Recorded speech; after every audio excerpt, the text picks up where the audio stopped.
Bismillahirrahmanirrahim. Alhamdulillahirabbil alamin. Assalatu wassalamu ala asyrafil anbiya'i wal mursalin. Sayyidina wa maulana Muhammadin wa ala alihi wa ashabihi wa man tabi'ahum bi ihsanin ila yaumiddin. Qala Allah Ta'ala fil Qur'anil Karim. Bismillahirrahmanirrahim.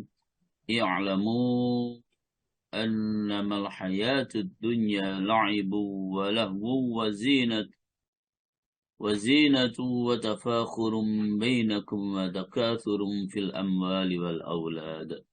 Al-ayah. Sadaqallahul azim. Amma ba'du. Al-Mukarram Ustaz Dr. Andes Ki Haji Surti yang saya muliakan, Ustaz Abdullah Wahid yang saya muliakan, para Ustaz, Ustazah, para Pak Yai Punyai yang lain yang bergabung dalam kajian online Asyifa pada pagi hari yang saya muliakan. Bapak Ibu para jamaah rahimakumullah, syukur kita kepada Allah Subhanahu wa taala. Pada kesempatan pagi hari ini kita masih diberikan sehat dan sempat oleh Allah Subhanahu wa taala sehingga dapat kita manfaatkan untuk beribadah kepada Allah Subhanahu wa taala. Tentu kita berharap semoga seluruh amal ibadah kita betul-betul diterima oleh Allah Subhanahu wa taala. Allahumma amin ya rabbal alamin. Salawat salam senantiasa kita aturkan kepada junjungan kita, kepada panutan kita, seorang uswah dan qudwah kita, itulah Rasulullah Muhammad sallallahu alaihi wasallam. Para jamaah, pagi hari ini kita akan membahas tentang hakikat dunia dan zatnya pada hak seorang hamba. Bapak Ibu rahimakumullah, kita ini akan sangat sulit untuk mengetahui tercelanya tentang dunia jika memang kita belum cukup memahami bahwa memang dunia itu tercela. Ya. Dan kemudian kita juga harus memahami apakah dunia itu. Kemudian apakah yang sayupjanya dijauhkan dari dunia. Kemudian bahkan apakah yang tidak dijauhkan dari dunia. Maka para jamaah rahimakumullah, penjelasan tentang dunia yang tercela itu para jamaah memang harus betul-betul kita hindarkan dalam kehidupan kita. Artinya hal-hal yang terkait dengan dunia yang akan menyebabkan kita celaka hidup dunia sampai akhirat, itu memang para jamaah harus betul-betul kita hindarkan dalam kehidupan kita ini. Kenapa jamaah? Karena dunia yang tercela itu para jamaah, itu adalah musuh bagi kita, dan musuh itu akan memotong jalan kita menuju Allah Subhanahu wa ta'ala. Jadi dunia yang tercela itu adalah musuh bagi kita karena dia akan menjadi sebab memotong jalan kita untuk menuju kepada Allah Subhanahu wa ta'ala. Menghalangi jalan kita untuk menuju kepada Allah Subhanahu wa ta'ala. Oleh sebab itu, Bapak Ibu rahimakumullah, digambarkan dunia dan akhirat itu ibarat dua keadaan yang berada di dalam hati kita. Jadi dunia dan akhirat kita itu suatu ibarat mengenai dua keadaan dari beberapa keadaan hati kita. Maka yang hampir dan yang dekat dari kedua keadaan itulah disebut dunia.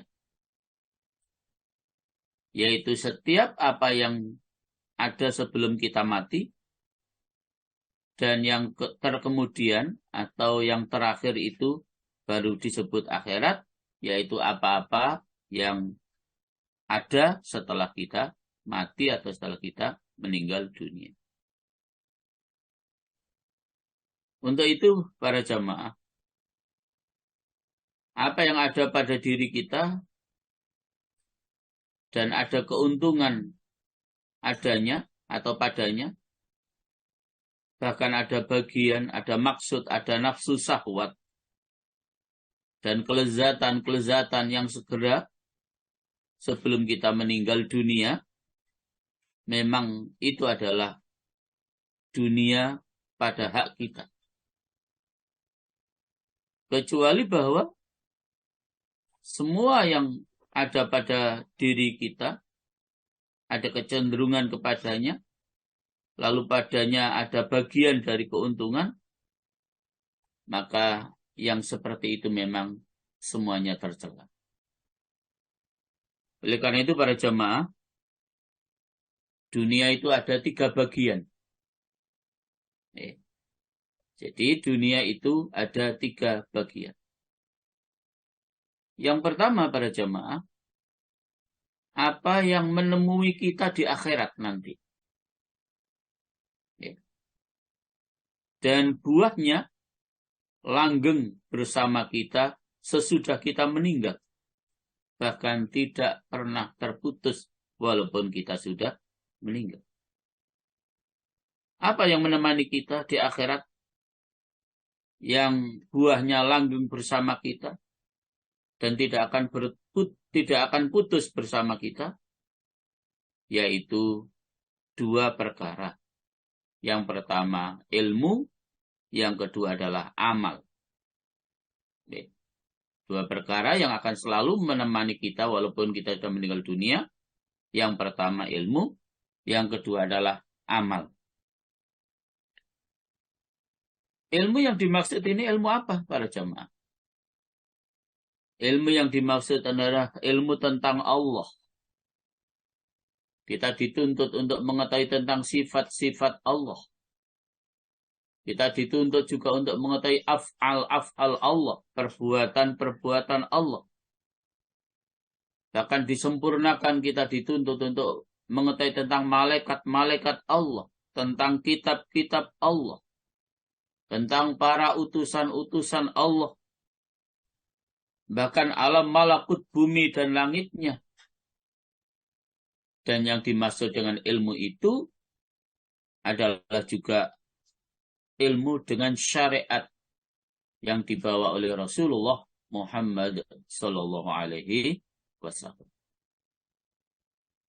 Itu yang dimaksud ilmu yang akan menemani kita walaupun kita sudah meninggal dunia. Ilmu tentang Allah. Kita harus paham sifat-sifat Allah.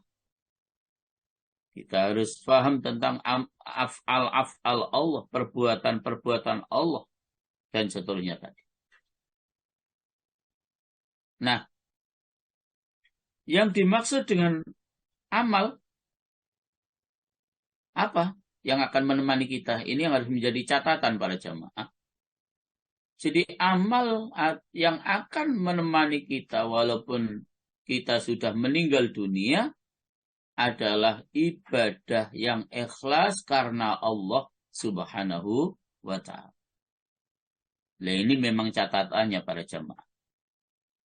Bukan sekedar ibadah, tapi amal yang realisasinya ibadah kita kepada Allah Subhanahu wa ta'ala dan ibadah yang akan dapat menemani kita saat kita sudah meninggal dunia itu para jamaah adalah ibadah yang kita lakukan dengan ikhlas. Sekali lagi, ibadah yang kita lakukan dengan ikhlas. Jelas memang hadisnya. Inna allaha la yaqbalu minal amal illa ma kana lahu khalisan wa wajhuhu bihi wajhuhu. Sesungguhnya Allah tidak akan menerima suatu amal kecuali amal itu dilakukan dengan khalisan, penuh ikhlas. Wa wajhuhu bihi wajhuhu, dan semata-mata hanya untuk mencari ridha Allah Subhanahu wa ta'ala. Itulah amal, itulah ibadah yang akan dapat menemani kita sampai pun kita nanti menghadap Allah Subhanahu wa ta'ala. Amal ibadah yang kita lakukan dengan penuh ikhlas. Tidak karena riya, tidak karena ujub, tidak karena sum'ah. Tidak karena ingin dipuji oleh orang dengan dipamer-pamerkan ibadahnya. Tidak juga karena ingin diperdengar-dengarkan oleh orang karena amal ibadahnya. Tidak juga karena ujub, merasa bangga diri sendiri karena ibadah yang dilakukan. Dulu sudah pernah saya sampaikan. Merasa bangga dengan amal ibadah yang kita lakukan itu para jamaah adalah satu hal dari sekian hal yang akan dapat menggerogoti, menodai keikhlasan kita di dalam beribadah kepada Allah Subhanahu wa ta'ala. Para jamaah rahimahullah. Jadi ilmu dan amal yang akan menemui kita di akhirat nanti. Kadang-kadang orang yang berilmu itu merasa sayang dengan ilmunya. Sehingga yang demikian itu menjadi sesuatu yang paling lezat baginya. Kemudian ia meninggalkan tidur, meninggalkan makan, menikah karena lezatnya ilmu itu. Karena berilmu itu lebih merindukan baginya daripada semua yang ada selain ilmu itu. Maka itu menjadi keuntungan yang segera di dunia. Akan tetapi apabila kita menjelaskan tentang tercelanya dunia, maka kegandrungan akan ilmu tersebut itu memang tidak termasuk dunia yang tercela, tetapi itu merupakan bagian daripada akhirat. Demikian pula orang yang ahli ibadah. Kadang-kadang ia merasa sayang dengan ibadahnya. Maka ia merasakan kelezatan ibadahnya. Di mana seandainya ia dilarang menjalankan ibadah, niscaya yang demikian itu menjadi siksaan yang paling besar baginya. Sehingga sebagian dari mereka berkata, aku tidak takut dari mati, kecuali dari segi mati itu menghalangi antara aku dan bangun tengah malamku. Jadi, orang yang sayang sekali dengan ibadah itu, para jamaah, tidak pernah takut mati. Justru yang ditakutkan jika ada satu kesempatan yang menyebabkan ia terhalang untuk tidak beribadah kepada Allah, ia terhalang untuk bisa bangun di tengah malam, itu yang sangat ditakutkan. Soal mati sama sekali tidak takut. Karena memang bekal ibadahnya sudah banyak, dan ibadah yang dilakukan bukan sekedar banyak, tetapi ibadah yang dilakukan adalah ibadah yang dilakukan karena semata-mata mengharap ridha Allah Subhanahu wa ta'ala. Bapak Ibu para jamaah rahimahullah, memang dunia itu terambil dari lafadz ad-dunuwi. Ad-dunuwi itu artinya sesuatu yang dekat. Jadi sesuatu yang dekat. Sesuatu yang selalu dekat dengan kita. Itu ad-dunuwi. Persoalan-persoalan duniawiyah. Nah, jadi sampai kemudian Rasulullah Muhammad SAW dalam hadis riwayat Imam An-Nasai dari Al-Hakim dari Anas, Rasulullah SAW dawuh, "Khubbiba ilayya min dunyakum salas, an-nisa, wa tibu, wa qurratu aini fis shalah." Kata Rasulullah pada jamaah, dicintakan kepadaku dari duniamu. Ya, dicintakan kepadaku dari duniamu 3 perkara. 3 perkara itu yang pertama adalah wanita. Yang kedua adalah wangi-wangian atau harum-haruman. Minyak wangi maksudnya. Dan yang ketiga adalah kesujukan mataku saat sedang dalam menjalankan sholat. Jadi, jamaah rahimahullah, Rasulullah memiliki kecintaan terhadap 3 hal. Yang pertama wanita, yang kedua wangi-wangian, dan yang ketiga kesejukan matanya, mataku kata Rasulullah saat sedang menjalankan sholat. Jadi para jamaah rahimahullah, Rasulullah SAW telah menjadikan sholat di antara sebagian kelezatan-kelezatan dunia. Jadi sholat yang dilakukan oleh Rasulullah SAW itu adalah dijadikan sebagai kelezatan-kelezatan dunia, dan kelezatan-kelezatan dunia yang seperti itu para jamaah tentu itu bukan hal yang tercela, tetapi itu menunjukkan bahwa ketika Rasulullah sholat itu betul-betul dilakukan dengan penuh khusyuk, penuh kesungguhan, penuh kehati-hatian, sehingga justru beliau sangat cinta ketika sedang sholat itu. Tidak sebagaimana kita ya, pada umumnya kalau kita ini sholat kan ingin cepat-cepat selesai. Ya.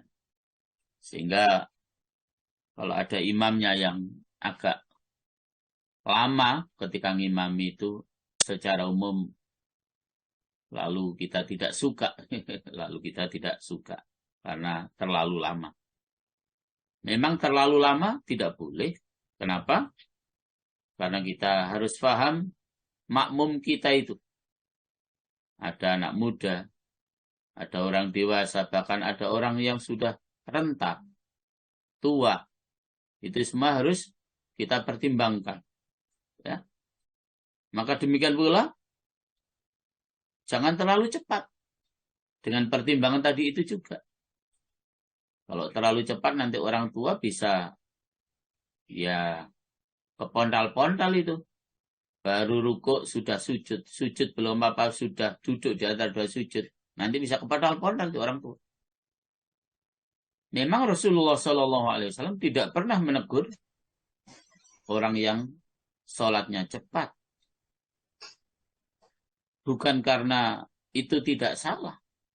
Ya. Karena memang pada zaman Rasulullah SAW itu pada jamaah tidak ada orang sholat cepat.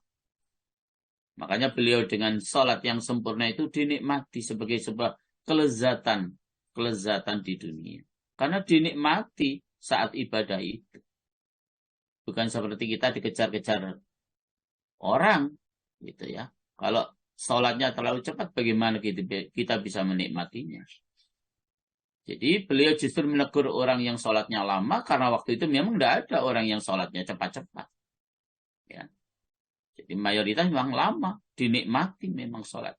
Sehingga itu menjadi salah satu kelezatan-kelezatan dunia saat beliau sedang melaksanakan sholat tersebut karena dilakukan dengan sempurna oleh beliau. Bapak Ibu para jamaah. Maka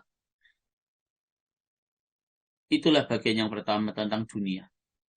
Yang akan menemui kita sampai pun kita nanti sudah meninggal dunia dan tidak akan terputus yang namanya ilmu dan amal. Bagian kedua para jamaah, yaitu yang berlawanan dengan bagian pertama. Ya. Yaitu setiap yang padanya terdapat keuntungan segera dan tidak ada buah sama sekali baginya dalam kehidupan di akhirat. Seperti mereka merasakan lezatnya dengan segala macam kemaksiatan yang dilakukannya. Dan bersenang-senang dengan hal-hal yang mubah. Mubah itu boleh dikerjakan, boleh pula ditinggalkan.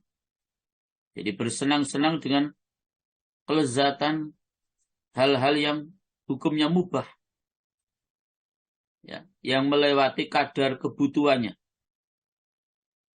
Hal-hal yang darurat, yang masuk dalam jumlah kemewahan dan kehendak hawa nafsu, seperti bersenang-senang dengan harta yang melimpah ruah dari emas, perak, ya, dari kuda pilihan, binatang ternak, ladang, budak laki-laki dan budak perempuan, dari kuda biasa, binatang piaraan, istana, rumah yang mewah, pakaian yang mahal, dan makanan yang lezat-lezat, maka keuntungan hamba dari ini semua itu adalah merupakan sesuatu yang tercela, dunia yang tercela. Jadi para jamaah, bermewah-mewahan ya dalam memiliki harta kekayaan melebihi batas kebutuhan yang kemudian menyebabkan timbul kebanggaan dan sombong, itu sesungguhnya semuanya adalah termasuk dunia yang tercela. Termasuk dunia yang tercela. Dan dalam harta yang terhitung berlebihan atau dalam tempat hajat atau kebutuhan terdapat perhatian yang panjang, itu juga tidak boleh. Sehingga dalam sebuah riwayat, Khalifah Umar bin Khattab pernah memperkerjakan sahabat Abu Darda di kota Homs, suatu kota yang terkenal di negeri Syam saat itu. Jadi Khalifah Umar memperkerjakan Abu Darda di kota Homs, kota yang terkenal di negeri Syam saat itu. Kemudian Abu Darda mengambil sebuah tempat yang dapat menutupi dari panasnya matahari. Ia membiayai untuk itu 2 dirham. Maka Umar menulis surat kepada Abu Darda sebagai berikut. Dari Umar bin Khattab radhiyallahu an, Amirul Mukminin, kepada Uwaimir atau Abu Darda tadi.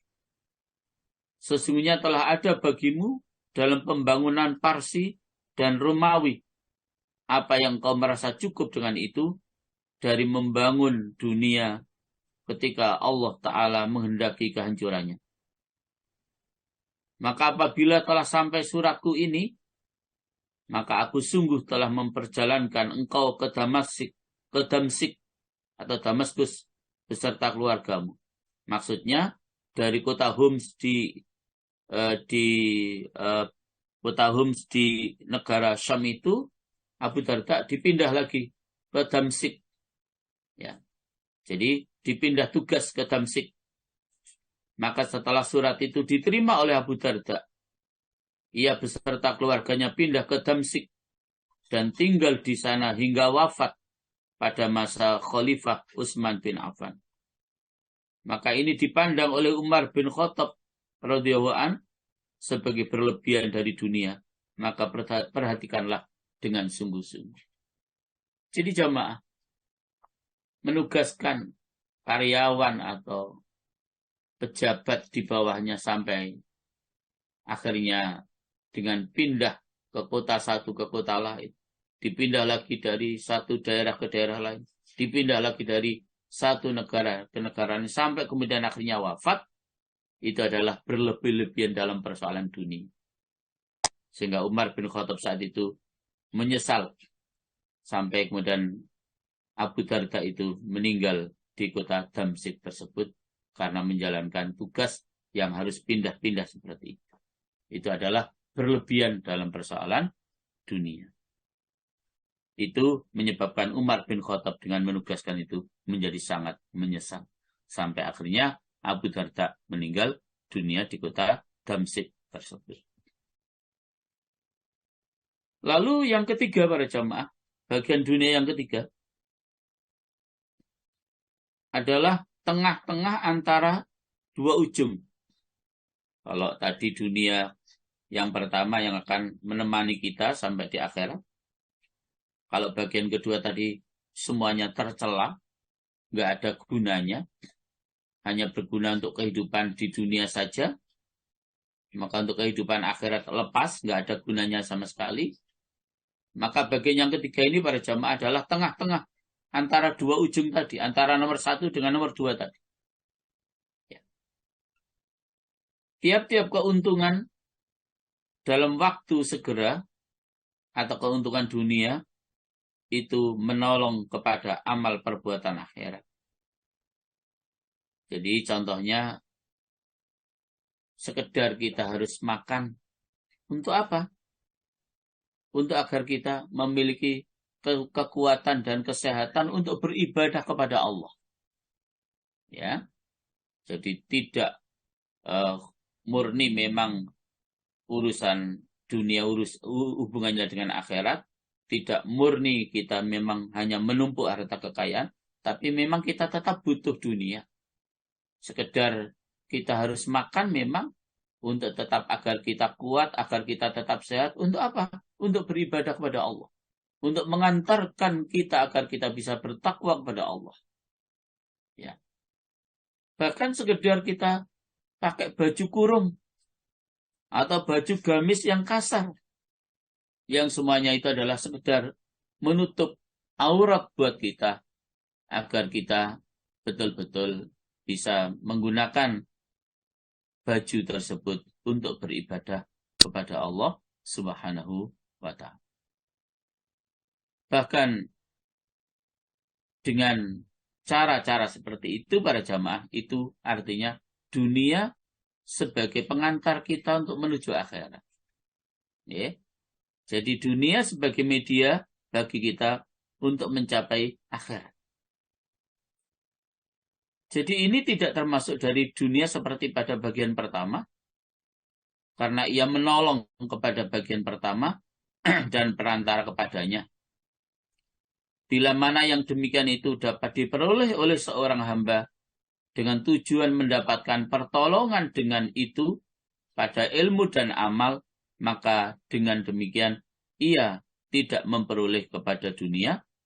Dan apabila pendorongnya itu keuntungannya yang segera, tidak untuk meminta pertolongan kepada takwa, maka ia bertemu dengan bagian yang kedua, di mana bagian kedua ini berlawanan dengan bagian pertama. Maka ia menjadi di antara jumlahnya dunia. Masya Allah. Jadi sedalam itu para jamaah. Jadi kalau kita tadi memanfaatkan dunia, salah satu contoh tadi, makan biar kita tetap sehat untuk beribadah kepada Allah. Kita pakai pakaian biar sempurna di dalam kita beribadah kepada Allah. Kalau memang itu yang menjadi tujuan, itulah sesungguhnya yang kita kehendaki. Dunia sekedar sebagai media untuk menghantarkan kita mencapai kebahagiaan akhir. Tapi kalau dengan makan tadi, dengan berpakaian tadi, adalah tujuannya tidak untuk agar kita bertakwa kepada Allah. Ya. Agar kita dengan makan bisa sehat, gagah, merasa kuat, merasa indah dipandang orang. Dengan berpakaian kita juga merasa agar kita diwahkan oleh orang. Itu namanya urusan dunia para jamaah. Dan itu tidak sama sekali tidak memberikan manfaat buat kita. Sedemikian rupa para jamaah yang harus betul-betul kita perhatikan. Dan memang endingnya nanti para jamaah kembali semuanya ke sini. Ke dalam hati kita. Masya Allah. Makanya sudah sangat tepat apa yang didawuhkan oleh Rasulullah SAW. Bahwa banyak yang dapat kita lihat seseorang itu melakukan pekerjaan yang sepertinya pekerjaan itu untuk kebahagiaan hidup kita di akhirat, tetapi ternyata nilainya adalah dunia. Sebaliknya banyak pekerjaan yang kita lakukan sepertinya nilainya dunia, tetapi ternyata itu adalah bernilai untuk akhirat. Kenapa itu terjadi? Semuanya adalah karena kembali pada hati kita. Niat kita. Ya, niat kita. Maka di awal tadi walaupun kita beribadah, tetapi jika tidak ikhlas, itu bernilai dunia jamaah. Ya. Jadi, nampaknya sholat, nampaknya zakat, nampaknya ngaji, nampaknya ibadah yang lain. Tapi kalau itu tidak kita niatkan untuk mencari ridha Allah, nilainya dunia jemaah. Tidak ada bagian akhirat untuk kita. Tapi walaupun nampaknya kita hanya sekedar bersih-bersih selokan got ketika kita harus kerja bakti di hari Ahad menjelang misalnya peringatan 17 Agustus yang akan datang. Lalu itu kita niati an-nadhafatu minal iman, bahwa kebersihan itu merupakan bagian dari iman, dan ketika kita melakukan itu dengan penuh ikhlas, semata-mata hanya untuk mencari ridha Allah, itu ada bagian kita untuk kehidupan akhirat, jemaah. Para jemaah rahmatullah. Oleh sebab itu, tidak tinggal bersama seorang hamba ketika hamba itu meninggal dunia, kecuali 3 sifat. Jadi tidak bersama seorang hamba ketika ia meninggal dunia itu, kecuali 3 sifat. 3 sifat itu yang pertama, jemaah, jernihnya hati kita. Ya. Jadi jernihnya hati kita. Qalbun salim. Illa man atallah biqalbin salim. Bersihnya hati kita. Dan yang dimaksud dengan bersihnya hati kita itu adalah kesucian hati kita dari kotoran-kotoran apapun. Sucinya hati kita dari kotoran-kotoran apapun. Jadi itu yang pertama yang akan menemani kita juga. Walaupun kita nanti sudah meninggal dunia. Hati yang bersih. Qalbun salim. Gitu. Yang kedua, yang akan menemani kita apa? Kesayangan kita, kesayangan hati kita dengan selalu berzikir kepada Allah Subhanahu wa ta'ala. Karena salah satu daripada manfaat kita berzikir, para jamaah, adalah sebagaimana yang Allah dawuhkan di dalam surat Ar-Ra'd 2 ayat 28. Alladzina amanu wa tatma'innu qulubuhum bidzikrillah. Ala bidzikrillahi tatma'innul qulub. Indri monggo. Ar-Ra'd 28. Jadi ayat 28 ya Ustaz. Nggih. A'udzubillahi minasyaitonirrajim. Yaitu orang-orang yang beriman dan hati mereka menjadi tentram dengan mengingat Allah. Ingatlah, hanya dengan mengingat Allah hati menjadi tentram. Subhanallah. Kesayangan hati kita dengan zikir kepada Allah. Dan dengan zikir kepada Allah itu menyebabkan hati kita menjadi tentram. Okay? Hati kita menjadi tentram. Hati kita menjadi tenang. Oleh karena itu para jemaah rahmatullah, keutamaan zikir yang lain sebagaimana Rasulullah sallallahu alaihi wasallam dawuh, ala unabbiukum bi khairi a'malikum wa azkaha inda malikikum wa arfa'iha fi darajatikum wa khairul lakum min infaqid dhahabi wal warqi wa khairul lakum min an talqaw aduwakum fatadribu a'naqahum wa yadribu a'naqakum. Qalu bala ya Rasulullah. Qala dzikrullah. Kata Rasulullah para jamaah, maukah kalian kuberitahu tentang sebaik-baiknya amalan, semulia-mulianya di hadapan rajamu, setinggi-tingginya derajatmu, dan justru dia itu lebih baik bagimu daripada menginfakkan emas dan perak, serta lebih baik bagimu daripada kamu bertemu musuhmu, lalu kamu pukul leher mereka, dan mereka pun memukul leher-lehermu. Mereka para sahabat menjawab, mau ya Rasulullah. Sesuatu yang luar biasa tadi itu, Rasulullah dawuh, kemudian beliau dawuh, yaitu zikrullah. Masya Allah.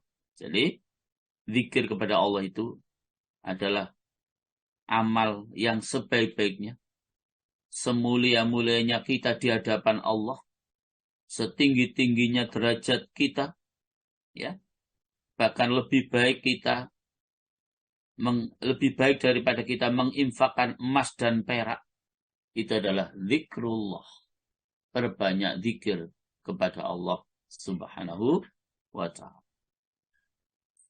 Hadis yang lain yang diriwayatkan oleh Imam At-Tirmidzi, wa dzakara Abdullah bin Busrin anna rajulan qala, ya Rasulullah, inna syara'al iman qad kathurat alayya, fa akhbirni bi syai'in atasabbathu bih. Qala, la yazalu lisanaka rutaban min dzikrillah ta'ala. Abdullah bin Busrin menuturkan bahwa seorang laki-laki yang berkata, ya Rasulullah, sesungguhnya syariat iman sudah banyak yang menjadi bebanku. Oleh karena itu beritahukanlah aku sesuatu yang akan kupegang terus. Maka jawab Rasulullah Sallallahu Alaihi Wasallam, lidahmu akan selalu basah karena zikrullah. Jadi jangan pernah lidah kita kering, ya. Tetapi lidah kita harus selalu basah dengan zikrullah, zikir kepada Allah Subhanahu wa ta'ala. Jadi para jamaah, demikian hadis riwayat Imam Bukhari, ani Nabi sallallahu alaihi wasallam qol, mathalul ladzi yadhkuru rabbahu wal ladzi la yadhkuru rabbahu mathalul hayy wal mayyit. Akhrajahul Bukhari. Dari Nabi sallallahu alaihi wasallam, beliau bersabda, perumpamaan orang yang ingat kepada Tuhannya, yang zikir kepada Tuhannya, dan orang yang tidak ingat atau yang tidak zikir kepada Tuhannya adalah bagaikan orang yang hidup dan orang yang mati. Kalau kita selalu berzikir kepada Allah itu, maka kata Rasulullah kita seperti orang yang selalu hidup. Tapi walaupun kita hidup tapi tidak pernah berzikir kepada Allah SWT, Rasulullah mengatakan dan mengibaratkan kita seperti orang yang sudah mati. Tidak bisa berzikir lagi. Perbanyak zikir. Itulah yang akan menemani kita walaupun kita sudah meninggal dunia. Itulah yang akan bersama kita walaupun kita sudah meninggal dunia. Yang ketiga jamaah, 3 sifat yang akan bersama kita walaupun kita sudah meninggal dunia. Cintanya hati kita kepada Allah Azza wa Jalla. Masya Allah. Okay. Jadi cintanya hati kita kepada Allah Azza wa Jalla. Itulah 3 hal yang akan bersama kita saat kita sudah menghadap Allah Subhanahu wa ta'ala. Para jamaah umum, jernihnya hati dan kesuciannya itu tidak berhasil kecuali dengan mencegah diri dari nafsu syahwat dunia dan keuntungan-keuntungan. Jadi jemaah petunjuknya, jernihnya hati dan kesuciannya itu tidak akan dapat kita peroleh kecuali dengan kita mampu mencegah diri kita dari nafsu syahwat dunia dan keuntungan-keuntungan dunia ini.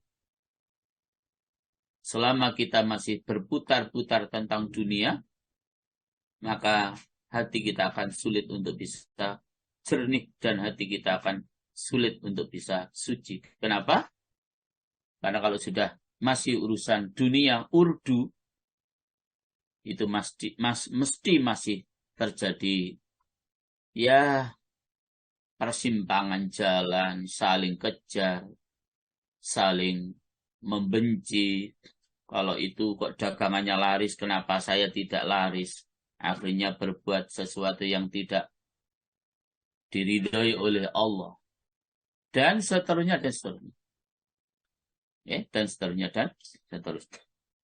Jadi, kejernihan dan kesucian hati kita sekali lagi tidak akan kita peroleh jika kita masih selalu mengikuti hawa nafsu kita, mengikuti nafsu syahwat kita tentang dunia, bahkan kita masih selalu mencari keuntungan-keuntungan dunia itu. Kesayangan hati kita dengan berzikir kepada Allah Subhanahu wa ta'ala itu juga tidak akan berhasil kecuali dengan kita banyak berzikir kepada Allah Subhanahu wa ta'ala dan bahkan membiasakan zikir kepada Allah Subhanahu wa ta'ala. Itu yang akan menjadi sebabnya kesayangan hati kita untuk berzikir kepada Allah. Kalau tidak pernah berzikir, ya akan sulit kesayangan hati kita dengan berzikir kepada Allah itu. Ya.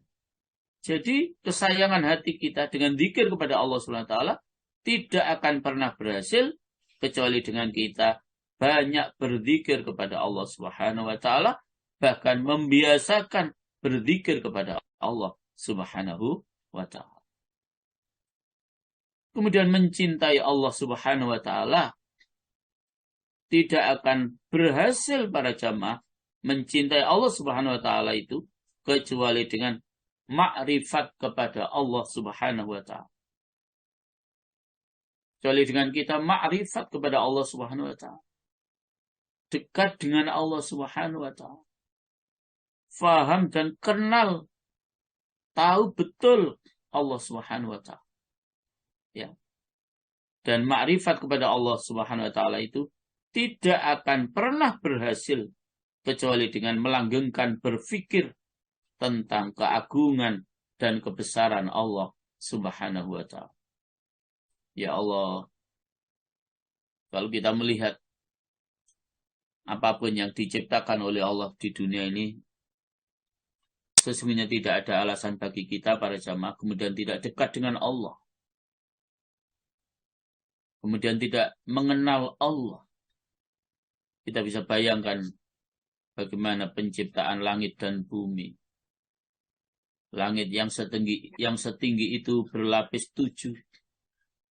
Yang kita melihatnya tanpa ada tiang sama sekali, tapi mampu bertahan di tempat yang amat sangat tinggi, yang dilengkapi dengan bintang gemintang yang luar biasa, yang jumlahnya tidak ada yang tahu, yang kemudian mereka mengelilingi sesuai dengan rotasinya masing-masing, dengan tanpa ada yang pernah bertabrakan dan seterusnya.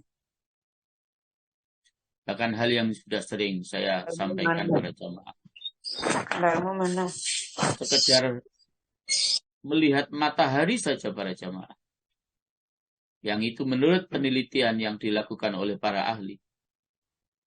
Matahari yang kelihatan hanya sebesar bola itu para jamaah.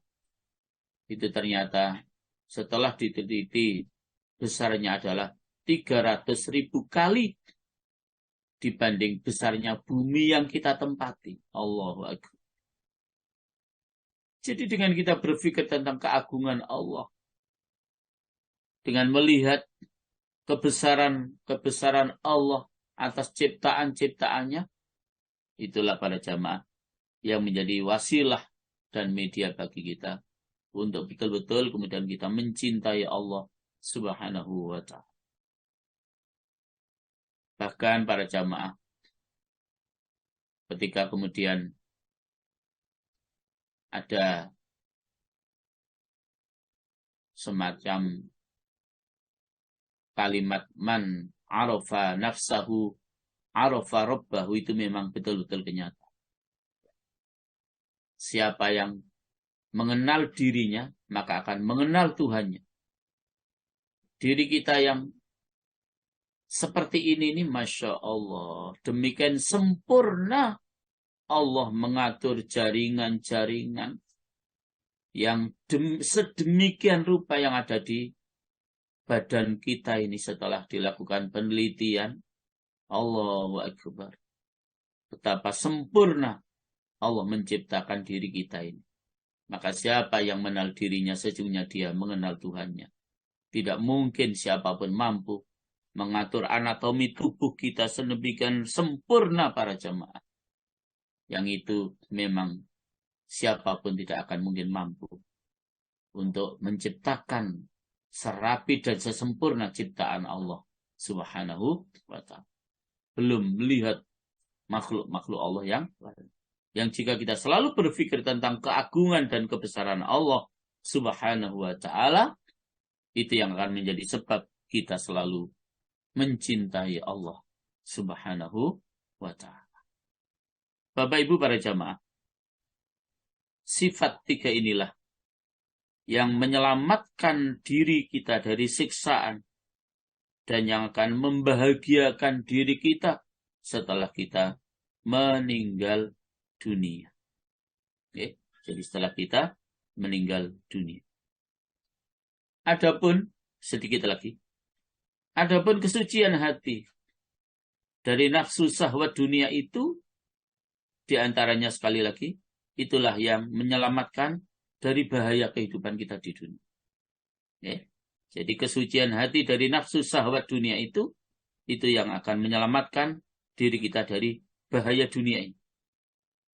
Karena kesucian hati itu merupakan benteng antara seorang hamba itu dengan siksaan Allah Subhanahu wa ta'ala.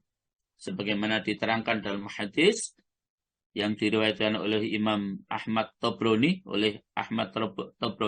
dari Abdurrahman bin Samurah, Rasulullah sallallahu alaihi wasallam beliau bersabda, "Inna a'malal abdi tunadilu anhu, fa idza ja'al adabu min jihati rijlaihi ja'a qiyamul lail yadfa'u anhu, wa idza ja'a jihatin yadaihi ja'atis sadaqah tadfa'u anhu." Sesungguhnya amal-amal perbuatan seorang hamba itu menolak bahaya daripadanya. Maka apabila siksa itu datang dari arah kedua kakinya, niscaya datanglah sholat tengah malam menolak siksa daripadanya. Apabila siksa itu datang dari arah depannya, niscaya datanglah sedekah itu menolak siksa daripadanya. Ila akhir hadis. Jadi jamaah rahimahullah, kesucian hati dari nafsu syahwat dunia yang kemudian menyebabkan hati kita menjadi hati yang suci, yang kemudian hati yang suci itu membersamai saat kita sedang beribadah kepada Allah Subhanahu wa ta'ala. Kalau kemudian ibadah yang kita lakukan itu kita dasari dengan hati yang suci, kita lakukan dengan hati yang ikhlas, maka amal atau ibadah seseorang itu, jamaah, bisa menolak bahaya untuk diri orang itu. Hingga dijelaskan dalam hadis ini, kalau misalnya ada bahaya itu akan menimpa kedua kaki kita, maka bahaya itu akan tertolak karena tadi malam kita sudah sholat lail. Kalau bahaya itu akan menimpa dari depan kita, maka ibadah kita akan menolak bahaya itu. Dan itulah sedekah kita. Sehingga sudah sering kita dengar, as-sodaqatu tadfa'ul balak. Bahwa sedekah itu dapat menolak balak. Tetapi ingat, sedekah berangkat dari kesucian hati, sedekah dari keikhlasan hati, ibadah dari kesucian hati, ibadah dari keikhlasan hati kita. Memang kuncinya nanti tidak bisa lepas dari hati ini para jamaah. Itulah para jamaah sebagai pengantar yang kemudian insya Allah masih akan kita lanjutkan episode kedua pada pertemuan yang akan datang tentang tema yang sudah kita sampaikan, hakikat dunia dan zatnya pada hak seorang hamba. Matur nuwun, dan kami kembalikan kepada Bu Ririn. Monggo Bu Ririn.